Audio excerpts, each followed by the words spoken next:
This conference will now be recorded. So we're on page 258, Parshat Vayechi, okay?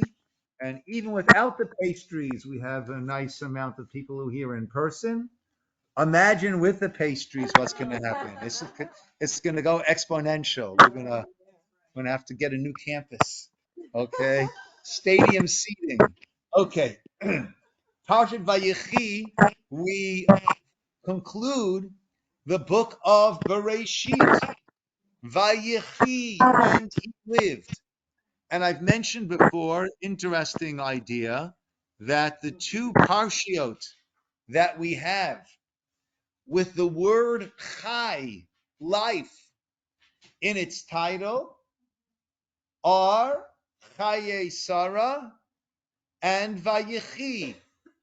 Chaye Sarah deals with the death of Sarah. Vayechi deals with the death of Yaakov.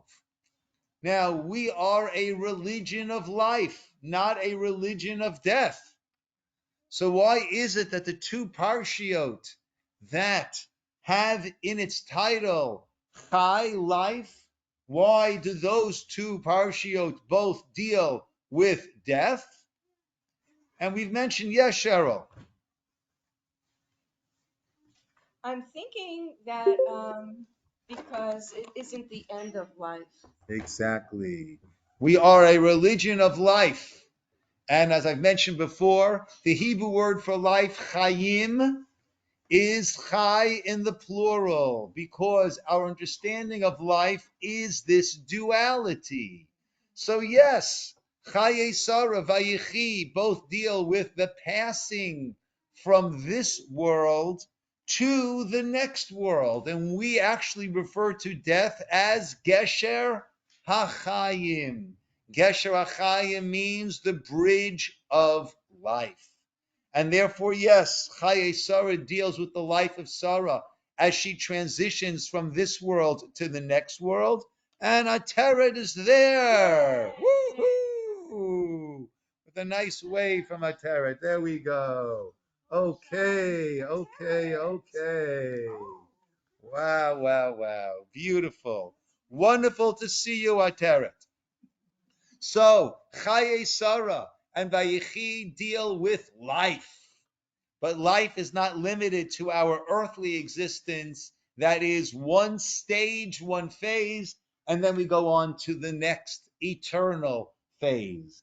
Vayechi Yaakov, we begin on page 268. Did I say 258?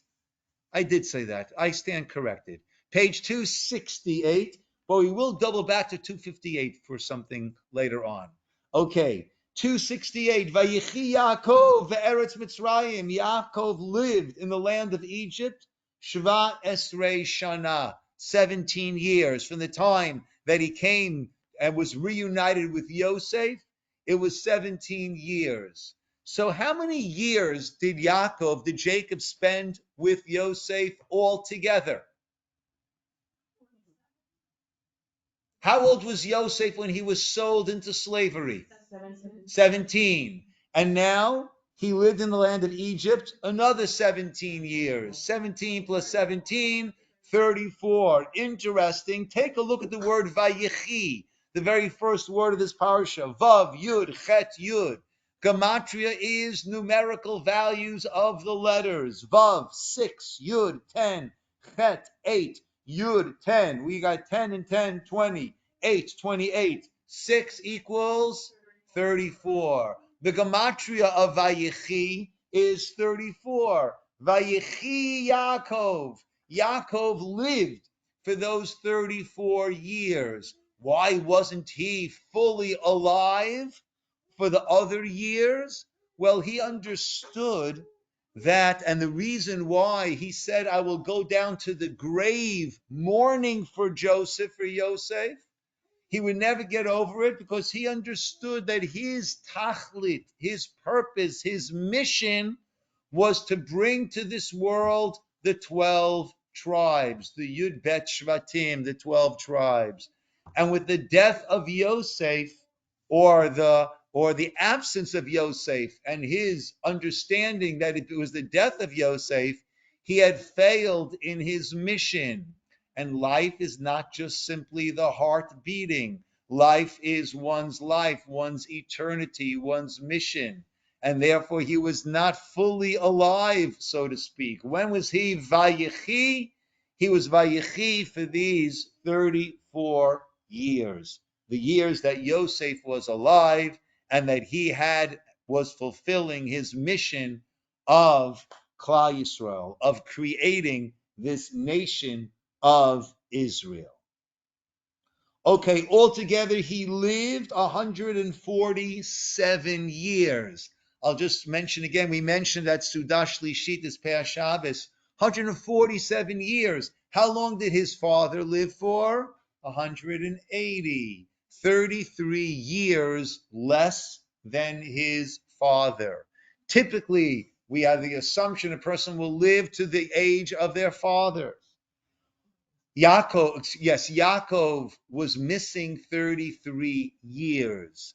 The Medrash says that 33 years because of his complaining, his kvetching, so to speak, to Paro. You look back to page 264, the very top there, Perek Mem Zayin, Pasuk Chet.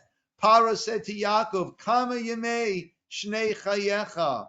What are the years, the days of the years of your life? And Yaakov said to Paro, Yemei Shnei Mugurai, the days of the years of my travels, 130 years. Ma'at Veraim Hayu Yemei Shnei Chayai.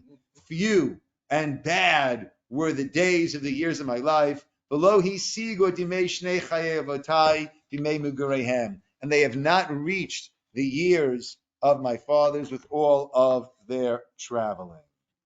Just 1 second.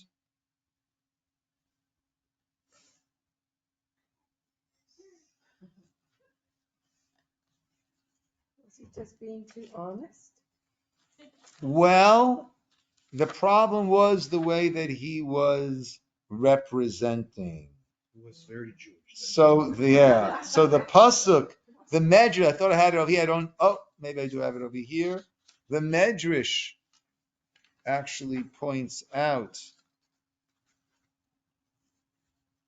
Yeah, the Medrash. The Tosa brings the Medrash. Right? Paro asks because he looked so old. The Medrash says when Yaakov said ma'at, few, v'ra'im, and bad, hayu, Amallah Kodesh Baruch Hu, Hashem said to him, Ani miltalticha, I saved you from the clutches of Esav, from the clutches of Lavan. I brought Dinah back to you. I brought Yosef back to you. And you're complaining about your life that they were few and bad? The tally of the words, that's how many will be missing from the years of your life. You will not live like Yitzchak, your father, 180 minus 33. Rav Chaim Shmulevitz points out, if you look carefully over there again, right, he only said far fewer than 33 words. But if you start counting from Pasuk Chet, Vayomer Paro El Yaakov, Paro said to Yaakov, Kama Yemei Shnei Chayecha, that's 8. Vayomer Yaakov El Paro Yemei Shnei Megurai Shloshim Ma'at Shana Ma'at Verim Hayu Yemei Shnei Chayai Below Hisigu Et Yemei Shnei Chayei Avotai B'Yemei Megureihem. If you count what Paro said to him, then you get to your 33. Why should he miss years of his life because of what Paro said to him? Because it all depends on what we exude, right? Are we, like, was it Linus in Peanuts' character who always had this cloud of gloom around him? Or Pigpen, thank you. Pigpen had this cloud around him. We also carry a cloud around us. Is it a cloud of positivity, of smile? Is it a cloud of, was the Saturday Night Live, was it Debbie Downer was the character that they had, right? So, no one likes to be around, right? The Debbie Downer, right? But we want to be around someone who is full of life. So it was Yaakov's, the way he presented to to Paro that initiated, that spurred on Paro's question, and he was therefore held accountable for that. Public domain. Yes, I mentioned then that the Balei Musar, the ethicists say that our face is a public domain. And try this next time you're checking out of Ralph's, Albertsons, Wholesome Choice, wherever it is, right? Give a nice smile to the person who's probably a little bit harried behind the counter there, and watch the magical results. Watch them calm down a little bit. Watch them relax. Watch their facial expression soften up, watch them smile back, right? That's what we need to be. And Yaakov was held responsible for not being that in those 33 years. What I wanted to touch upon is, did Yaakov ever find out? Did Yaakov ever find out about the sale of Joseph? Right? It's not clear from the psukim. We'll see that there is much ambiguity. It's not clear from the psukim themselves if he ever found out. So let's just go through quickly what happened. Yaakov's nearing the end of his life. He summons Yosef to come. Oh, that's interesting. Yosef is far away. That is a clue, according to some. And Yosef comes and brings his sons, Menashe and Ephraim. He gives the blessings to Menashe and Ephraim, but he puts Ephraim, the younger, before Menashe, the older. And Yosef says, don't do that, father. That has not borne the best results in the past. And he responds, Yadati bini yadati. I know what you know, my son, Yadati, and then some. And I know even more than that. And yes, this is how it needs to be done. What's interesting is he didn't tell Yosef to rearrange the sons so his right hand would go on the younger and his left hand on the older. What did he do? He crossed his arms. And that way, when the boys are standing there like that, they have no idea that he crossed his arms. It was Yosef bringing this up that really created the issue. And we know that the blessing that we give sons on Friday night is Hashem should make you like Ephraim and Menashe. We don't, but by our daughters, it is Sarah, Rivka, Rachel, Leah, the matriarch, Sarah, Rebecca, Rachel, Leah. But when it comes to the boys, it's not the patriarchs. Based on this verse, it is Ephraim and Menashe, and the many different ideas that are presented. Why Ephraim and Menashe? And some say that they were in a hostile environment. They weren't brought up in the house of a patriarch, and yet they remain strong. Others say that what was unique about them, normally we have what's called Yeridat HaDorot. Every generation, as we go further from Mount Sinai, every generation goes down.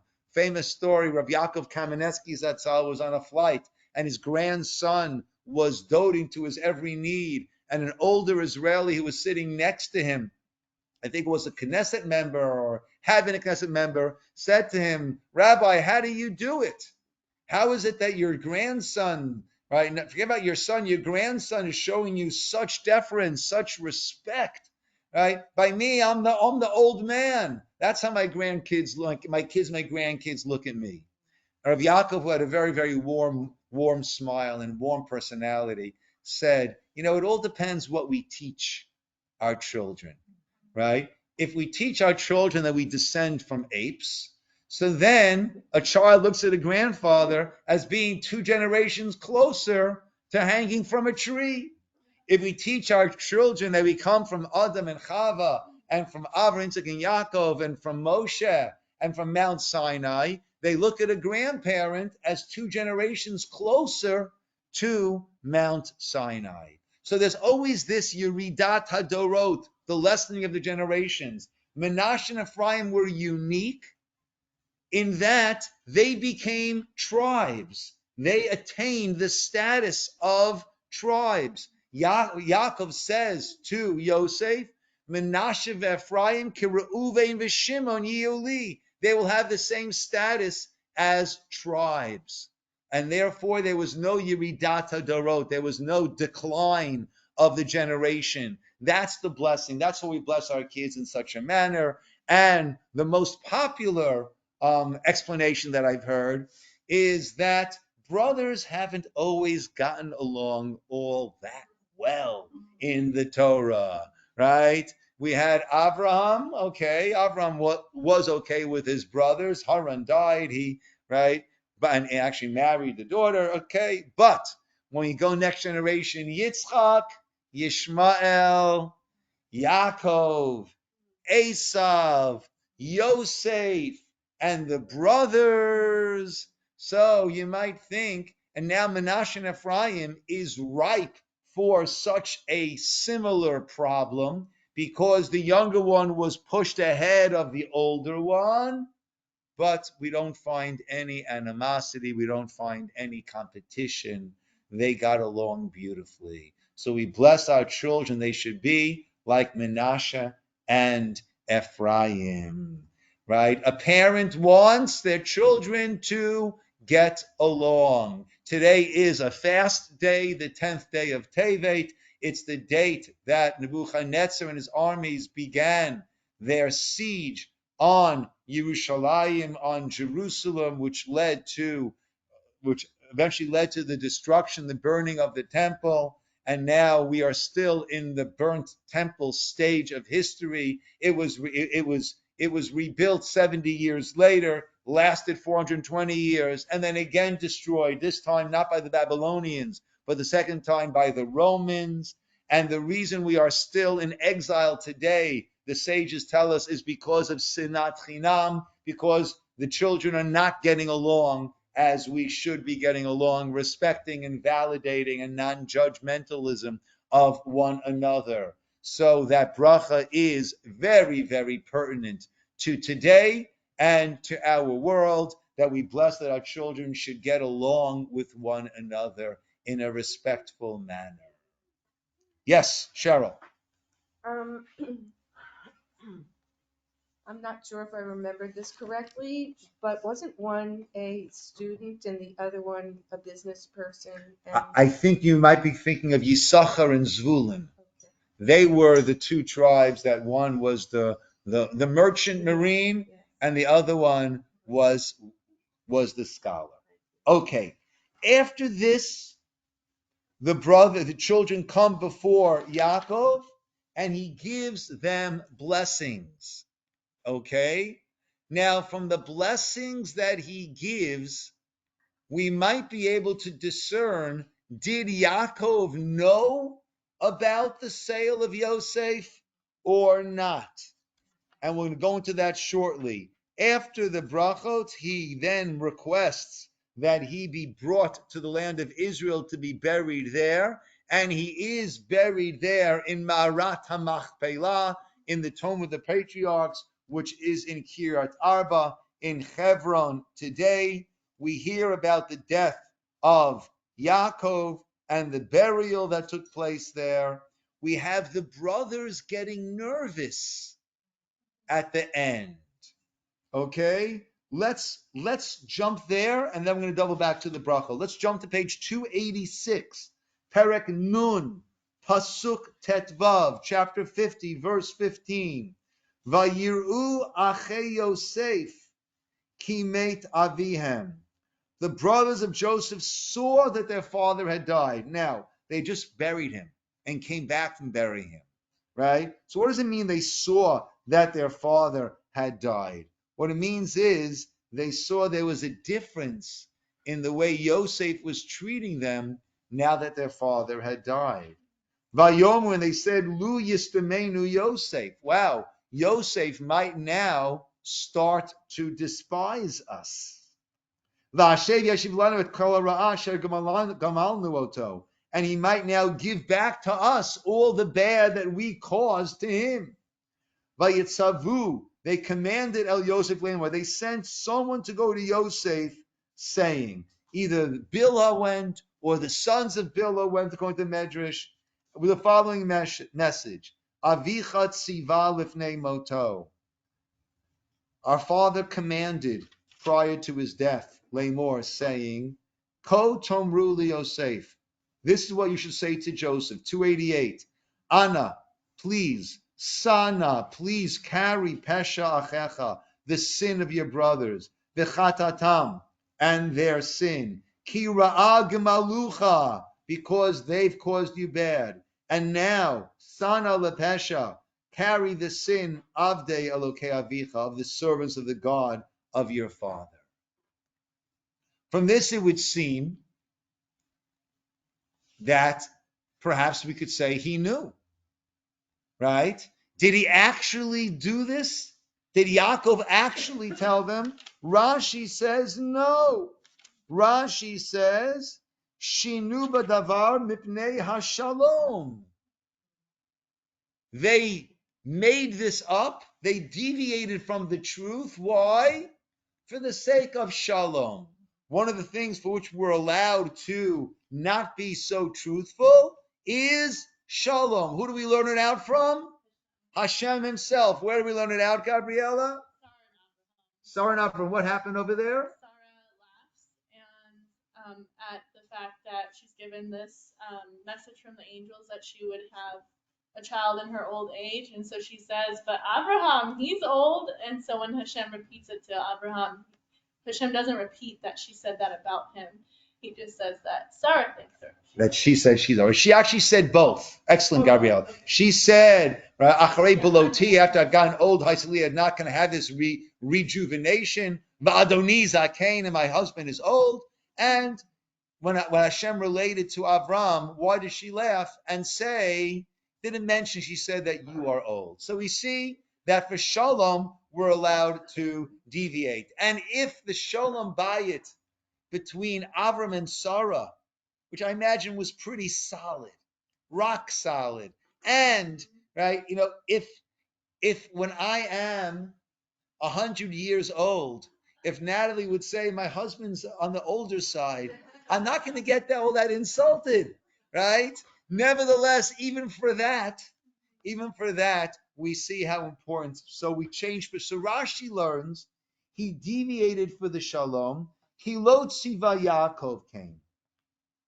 Yaakov did not command this. Rashi says, Shalom nechshad Yosef be'enav, because he was not suspicious that Yosef would actually cause them any harm.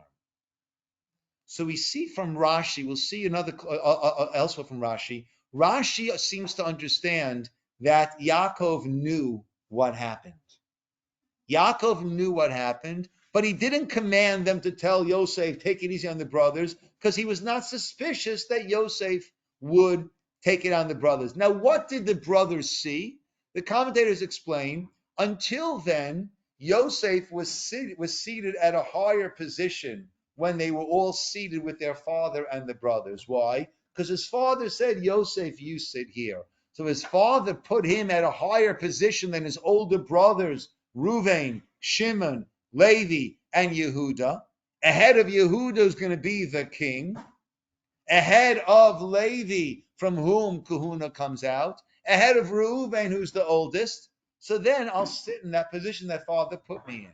Once Yaakov had died, he no longer felt comfortable sitting in that position. At the same time, he, as the viceroy of Egypt, cannot sit at a lower position, so he stopped eating with them. The brothers got nervous, and they therefore said this.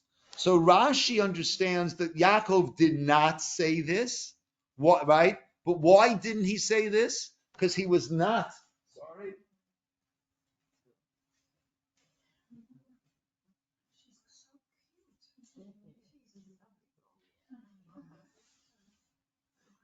Even though Yaakov knew, he did not say this because he was not suspicious that that Yosef would treat the brothers wrong.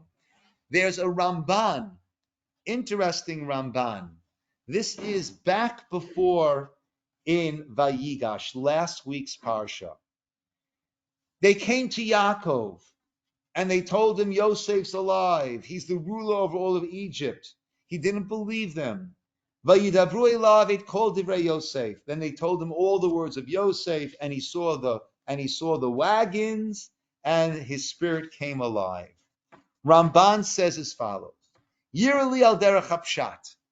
It seems to me, according to Pshat, the simple understanding, Shalohu Gad Yaakov, Kol Yamav. It was never said to Yaakov, Jacob never knew all of his life, Ki Achiv Machru et Yosef, that the brothers had sold Yosef. Aval Chashav, he thought, Hayat To'eh Besadeh, he was lost in the field on his way out to the brothers. Vamotsim oto, some people found him. Lakhuhu, grabbed him, took him, umachruoto, abducted him, and sold him to Mitzrayim. Ki achiv lo ratzu lagid lo chatatam. The brothers were not all that eager to tell their father what about their sin, he puts it. Af ki yiru nafsham. They were afraid for their lives.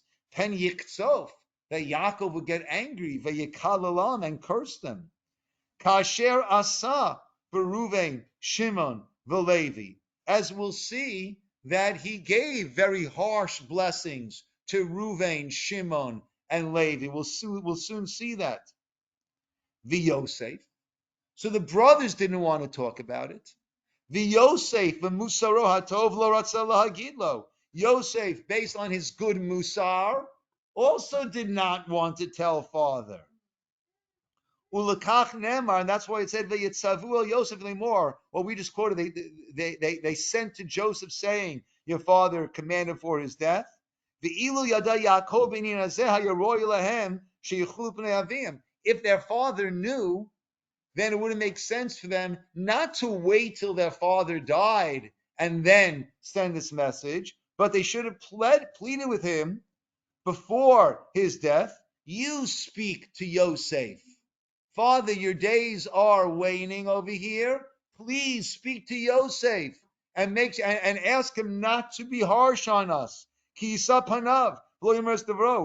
there it's a guarantee. Whatever Yaakov would ask of Yosef, Yosef would of course comply. He would not go against his father's request. And that way they could have avoided this danger. They would not have needed to conjure these words, to invent this whole situation from their words. They could have locked it in and had Yaakov tell.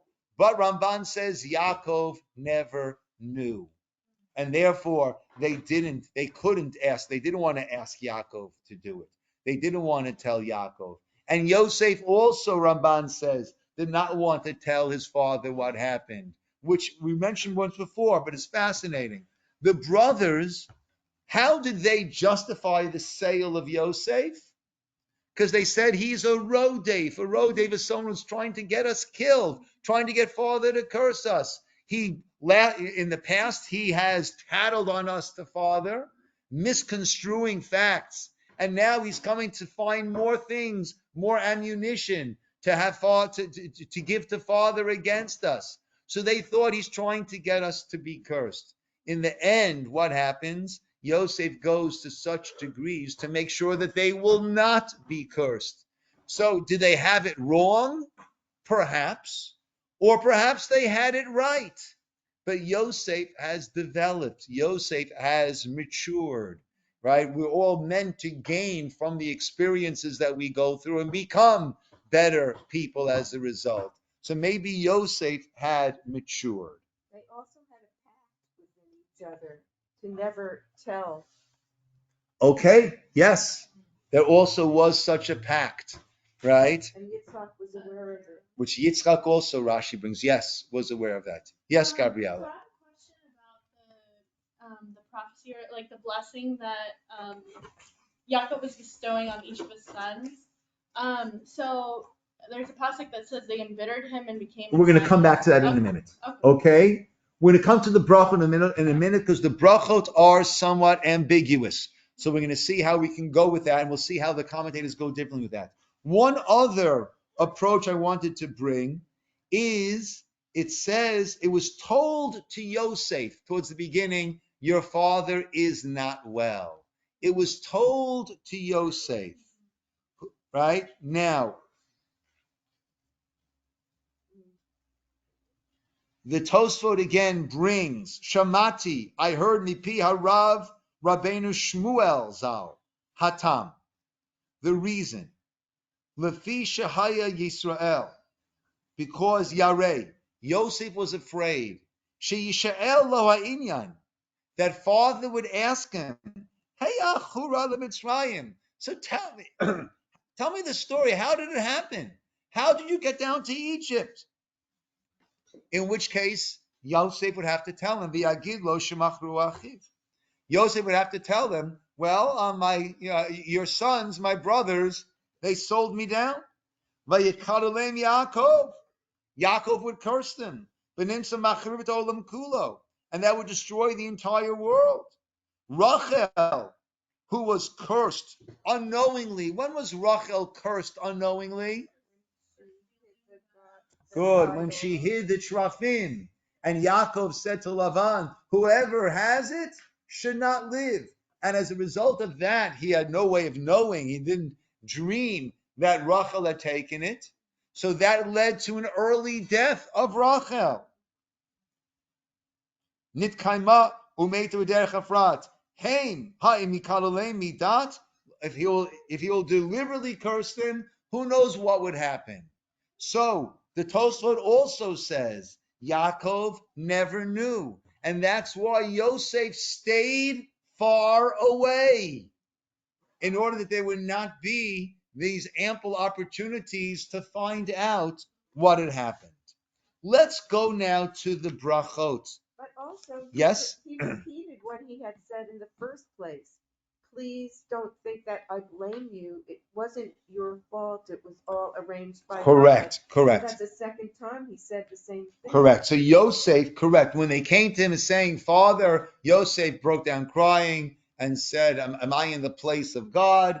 Right? Don't worry. Right? It's not you who sent me here. It's God who sent me here. Correct. And we spent a good amount of time on that. Let's go now to the brachot. Now, the brachot are very, very somewhat mysterious. Right? So it's hard to know. We're going to go to the brachot starting on page 274, Perek Memtet, chapter 49, verse 3, Pasuk Gimel. The last two lines on 274. Vai Ruvain, Bechori ata Ruvain, you are my Bechor. Kochi v'roshit oni, my strength, the first of my strength. Yeter se'et v'yeter az. You were supposed to have yeter, additional se'et. Se'et is lifting up. That's a reference to the Kohanim who lift their hands in blessing. As the oldest kahuna should have come from you. V'yeter az. And extra strength, malchut, royalty, should have come from you. However, pachaz kamayim. You acted quickly, impetuously, like water that just flows.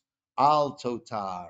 You will not have that extra. Ki alita mishkeve avicha. When you mounted your father's bed, that was after the death of Rachel. Yaakov had moved his main sleeping quarters from the tent of Rachel to the tent of Bilhah, the maidservant. Reuven saw this as a slap in the face to his mother Leah and moved the mattress to the tent of Leah. Actually, Yaakov was acting out of respect to Leah, in effect saying, I'm not going to come to you on the rebound, as the expression goes, right? If I didn't choose you as my principal wife, then I don't deserve to have you as my principal wife even now. But Reuven got involved in an area of parents' intimacy where kids are not supposed to get involved. Az chilalta, then you desecrated Yutsui Allah, the one who goes up onto my bed, meaning the Shekhinah that is there. Okay, no mention, right? Ruvain, right, wasn't the strong leader in saving Yosef, but Ruvain actually did save the life of Yosef because plan A was to kill him. Ruvain said, let's go to plan B and put him into this pit. Now we got into problems. Shimon Valevi. Shimon and Levi. When one, the pasuk says, one said to his brother, here comes the dreamer. Who was that? Shimon to Levi. How do we know that? Rashi works it out. Well, it wasn't Reuven, he had a different plan. It wasn't Yehuda, he had a different plan. It wouldn't be Yisachar and Zvulun. They would not speak up in front of their older brothers. It wouldn't be the Bnei Ashvachot, Dan, Naphtali, Gad, Asher, the sons of the maidservant. They would never have the audacity to say, let's kill, right, one of the sons of Rachel and Leah. Therefore, process of elimination, we're down to Shimon and Levi. Achim, you acted as brothers.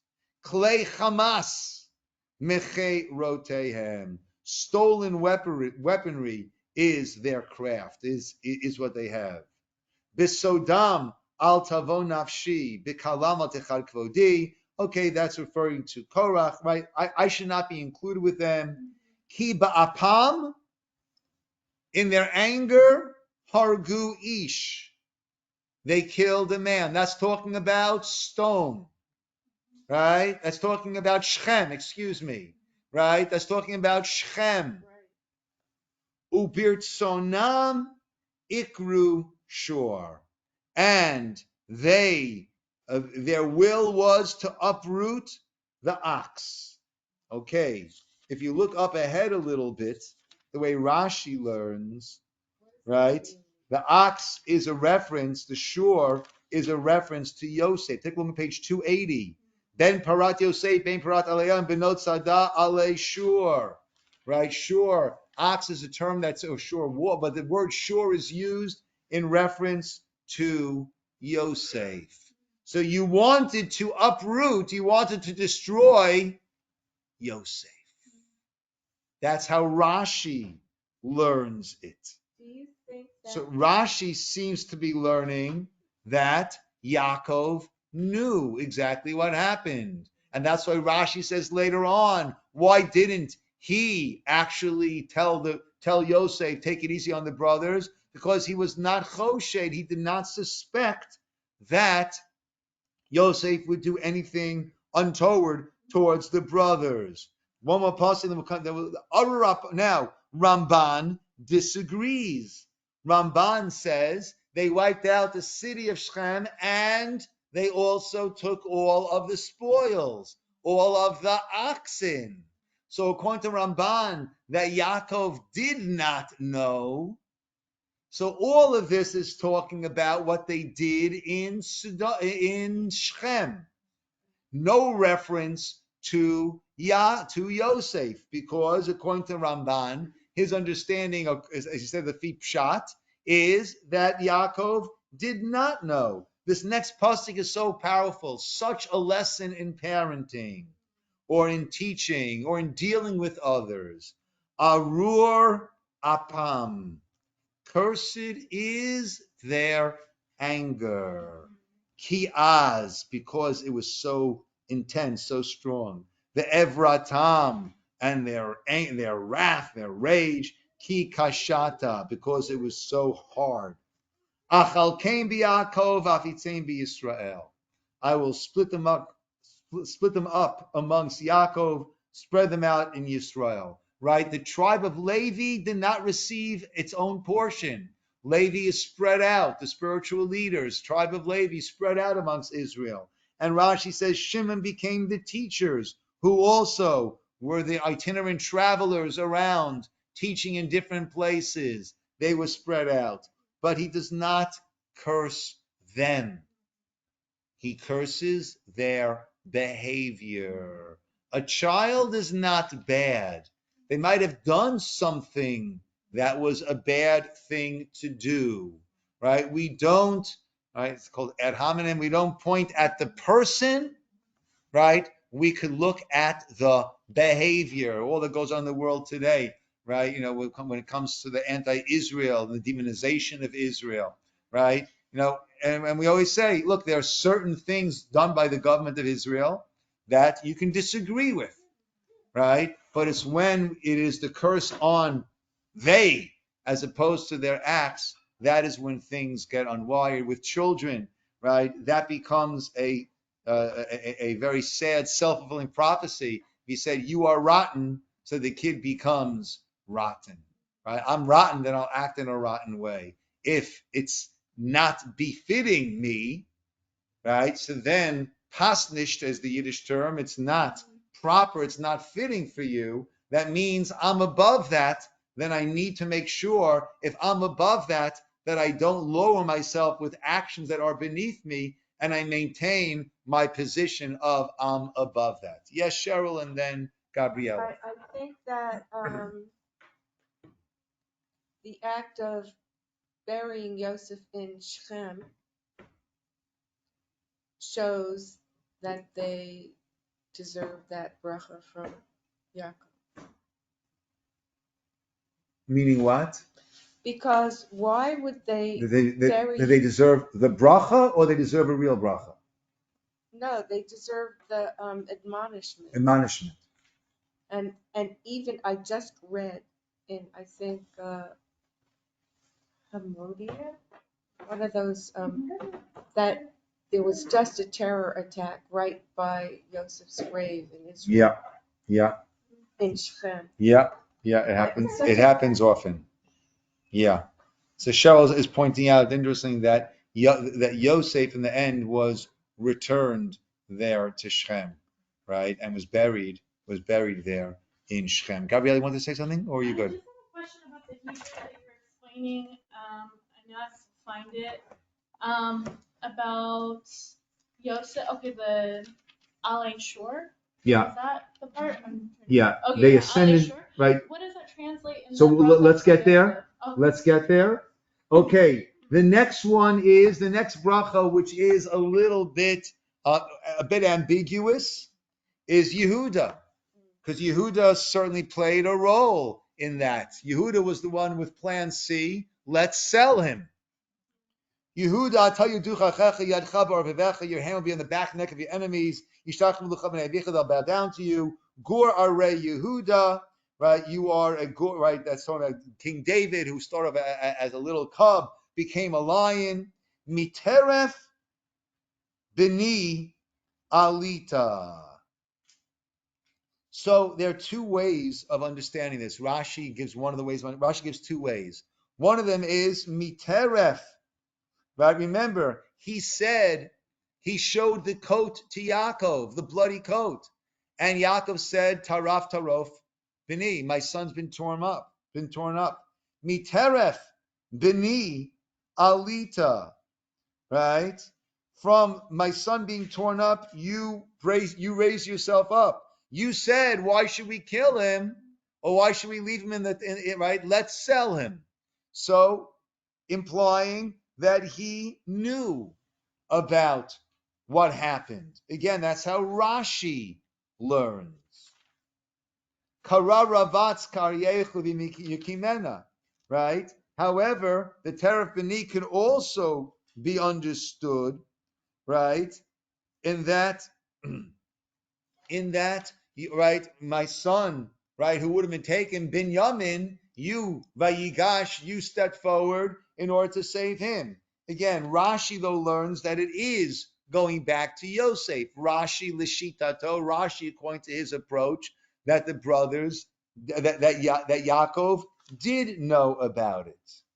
Okay, in Lo Yasur Shevet Meyuda, page 278, verse 10, the kingship will never go from Yehuda, it will always remain by Yehuda, Ad Ki Avo Shiloh, until the time of Shiloh, that is the Messianic times, Velo Yikat Amim, and then all the nations will assemble there.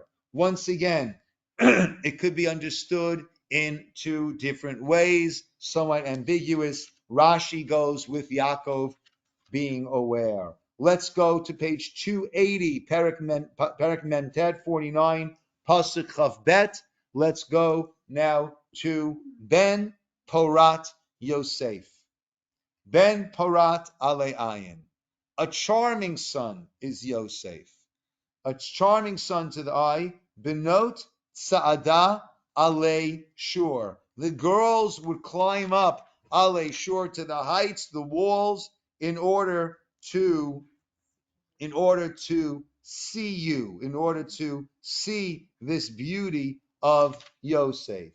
Vayemaruruhu, Varobu, and they embittered him. Who's that? The brothers, right? Now, that does not necessarily mean the sale, right? There was a lot of antagonism going on, right? The dreams brought up a lot of antagonism, hatred, jealousy. Varobu, right? And also, right, became antagonists, right? This is also the wife of Potiphar, Rashi says, that it's referring to. Vayistamuhu, Balei Chitzim, and he was hated by those with their tongues became like chitzim, like arrows. Okay? So again, we don't know from here, it's not clear, even in Rashi, it's not clear if this is referring to the sale or if it's referring to just to the enmity, right? But you became strong, right? And that, right, Avir Yaakov, from the God of your father Jacob, etc., right? And then you will have all of these brachot, right? You will cut code onto the head of Nazir, the anointed one of his brothers. Yes, what did you want to ask about, Gabriella? I was just, I wasn't sure what that precisely translated to. Like, is that the climbing aspect, or is that the Yes. heights? Or? Yes. Okay. I was just So trying to shur figure out kadim, Rashi says kamo lashur, right? In order to see, right? In order to see, or up to the heights, right? Rav Volbe's classic Musar Sefer was titled Ale Shur, right? Okay. Climbing up to the The first heights. time I was oxen. I'm sorry? The first time it was Yes. translated. Yes. Yes. Okay. So we see that there are different approaches. Again, Ramban understands Yaakov never knew. The Rabbeinu Shmuel quoted by the Tosfot, Yaakov didn't know. That's why Yosef stayed far away. And the brothers didn't want to, and according to Ramban, the brothers didn't want to tell. Yosef didn't want to tell, lest it lead to some sort of a curse. And yeah, right. According to Rashi, it seems Yaakov did know, and he felt no need to say anything to Yosef because he was not choshed that he would do anything wrong. Let's just see at the end of the brachot. What do we say? Take a look on page 282, still on 282, pasuk 28. Kol Eila Shivtei Yisrael. All of these are the tribes of Israel. Shnei Masar, 12. V'zot asher diber lehem avihem. This is what their father spoke to them. Vayevarech otam, and he blessed them. Ish asher kebirchato beirach otam. Each man, according to his blessing, beirach otam, he blessed them. So Rashi learns that this means that the blessing of each one actually was for all of them. So he gave this one a blessing, but that blessing should go for all, and your blessing should go for all, and this one's blessing goes for all. But others learn it in a very, very, I think, a very beautiful manner. Ish asher kabir chato. Each one according to his blessings, Yaakov blessed him. Meaning, each one of us, we have our blessings, we have our strengths. We have the things that we are good at. And that's what we are. We have our experiences which make us different. And we are meant to utilize our strengths. We're meant to utilize our unique experiences to help this world in our own unique way. A bracha means an increase. That's what a bracha actually means, an increase. Ish asher kabir chato. The Maharal points out the letters for bracha, bet, reish, chaf. Bet is 2, reish is 200, chaf is 20. It's 2 in the single digits, in the tens, in the hundreds. From 1 to 2 is the biggest possible increase. That is a 100% increase. 2 to 3 is 50%, 3 to 4, etc., 33%, etc. So bracha means increase. What blessing did he give them? He saw what each of them were, what they were uniquely bringing to the table, and that is what he emphasized. That is what he said. That is where you should go even greater and greater. But also taking into account what Rashi said, each one got the other one's blessing also. We can't just do that which we are gifted at, that which we have this affinity toward. We need to also take those areas that are a bit of a struggle and to make sure that we are also developing in those areas. That's what Rabbi said? No, Oh, no, that's what I said. oh, Ali Shore is the name of Rav Volbe's Sefer. right. Rav Volbe says much better things than I have to say, but that's what I say. Yes. That was good.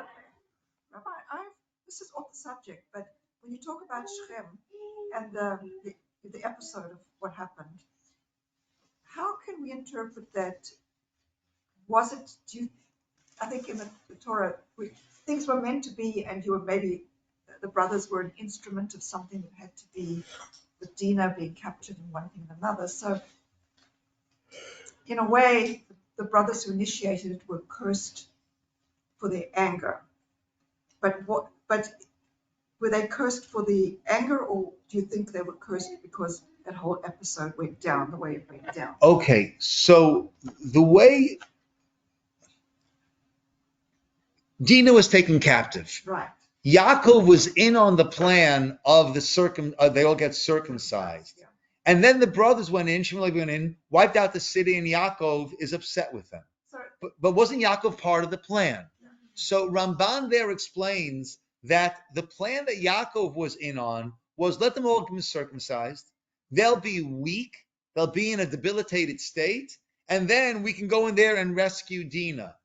Shimon and Levi overdid it by going in and wiping out the city. Hence his anger at them for taking it further.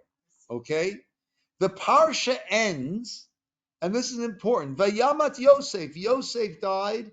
Ben Meya ve'eser shanim. Right? The last pasuk is the death of Yosef. We will begin next week, Shemot. These are the names of the children of Israel who went down to Mitzrayim. Now, page 258, that's why I said we would do 258. 258, we already had that. The Eila Shemot b'nei Yisroel, back in Vayigash. These are the names of the children who went down to Mitzrayim. So why are we reiterating that? So Ramban explains each sefer, each book is its own entity, its own topic.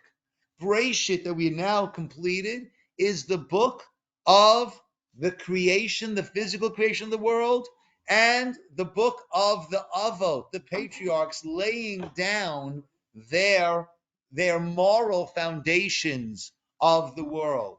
That's why it concludes with the death of Yosef. Why?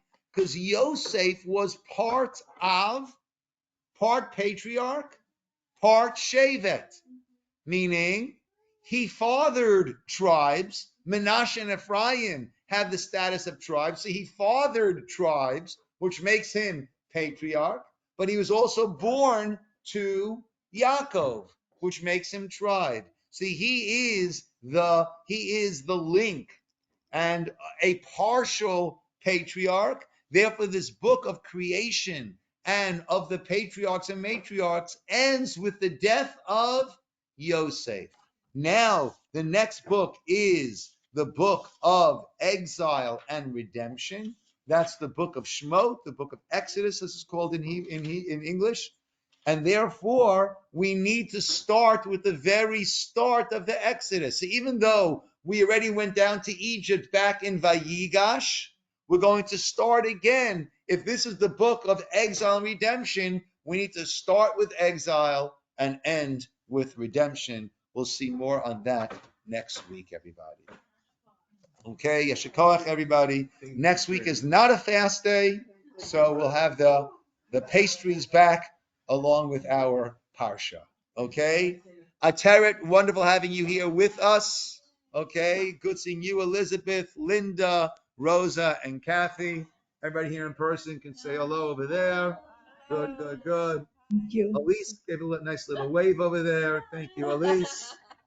Okay. And good seeing everybody. A meaningful fast to everybody. Shavua Tov. Thank you. Happy New Year. And a Happy New Year. Thank you, Rosa. I want to say something to you in a minute. So